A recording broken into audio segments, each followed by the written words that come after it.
So wat het ek gister gesê?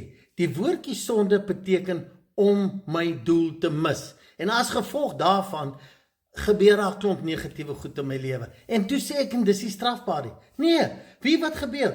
Omdat ek nie my identiteit ken nie, omdat ek nie daarin stap nie, raak ek betrokke in negatiewe goed, of dit nou wat se misbruik of wat se verkeerde aksies is, maar ek sal die gevolge daarvan dra hier en nou op die aarde. Maar omdat ek nie my identiteit verstaan en ken en daarin stap nie, gaan God my nie straf nie. Nee, ek is deel daarvan. Die straf lê juist daarin, omdat ek nie verstaan nie, maak ek verkeerde keuses en hier en nou ervaar ek die negatiewe effek daarvan. Hoe kan God my straf? Hy is deel van my, ek is deel van hom. Ek moet daai identiteit verstaan, maar dit is nie vir ons geleer nie. Daar's heeltyd hierdie middelaar, ek is sleg, ek moet eers beter raak om so te word wat ek reeds is.